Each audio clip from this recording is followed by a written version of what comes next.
to start a shoe company, there are a couple things you need to know first. First off, you should know what a market is. A market is a situation in which producers and consumers can buy and sell and distribute resources. So, if you are a firm, you are a producer, and if you are a consumer, you're a household, and you buy the product. And what you should also know is that resources can be sold by consumers, and resources include land, labor, capital, and entrepreneurism. Because you're taking the risk of starting a business, it makes you an entrepreneur. So what you should understand first and foremost is how the economy flows. So, as a firm, you should know that you are buying factors of production in order to create a good or service, in this case shoes, that you can sell to stores, and so stores can sell their good or service, or your shoes in this case, to households or consumers. Consumers, on the other hand, are selling their resources, and in this case, it's work. And work, you are going to give them in exchange for their work wages. So, in the grand scheme of things, you're paying for the wages of workers, and they're paying for the good or service of shoes.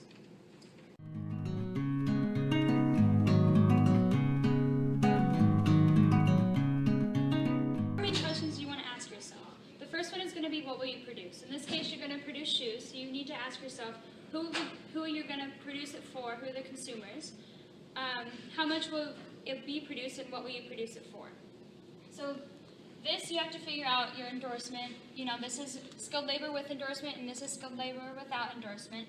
With the endorsement, you're going to have a general type of athletic shoe, and you want to target the fans or the teens because they're going to be the ones who buy the most and have the most pairs. And then the style and quality, you kind of want it to be stylish so that way the teens are apted to get it, and then you want average quality so that way they're not falling apart the first day you get them, or that way they don't last super long, so that way they don't buy any other pairs of shoes. So the opportunity cost is kind of like what you're giving up for something else, and in this case you're giving up the style for quality.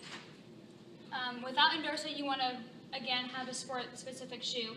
You want to mainly target athletes though. The quality, the style is going to be less stylish with a good amount of quality, so that way they don't really care what they look like when they're running or working out. They just really care about if it's going to last them for a really long time. This is the unskilled labor with the endorsement. You want to have another general athletic shoe. The consumers are going to be the fans again with a low income rate. The style and quality is going to be somewhat stylish, but it's going to be pretty low quality because you don't have the skilled labor that you had up here. And finally, the last one without endorsement and unskilled labor is going to be a family shoe. The consumers are going to be the families because obviously it's a family shoe, you want to target the families. The style is not super stylish and it's very poor quality because, again, you're using the unskilled labor without endorsement, so you don't really have too much going for you there. But you will get some money, but not enough to produce the shoes that you want at the amount of rate that you want.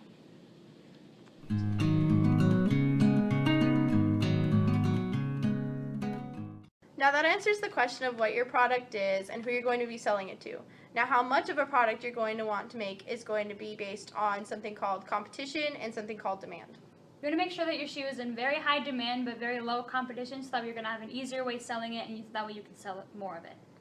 And if you have something that has a high competition but a low demand, you're not going to be able to sell as much of it or for as much money.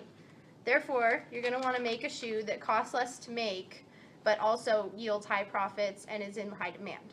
Because if the revenue is greater than the cost of production, you'll make profit. And that's going to be good for your business, and your entrepreneurship will have paid off.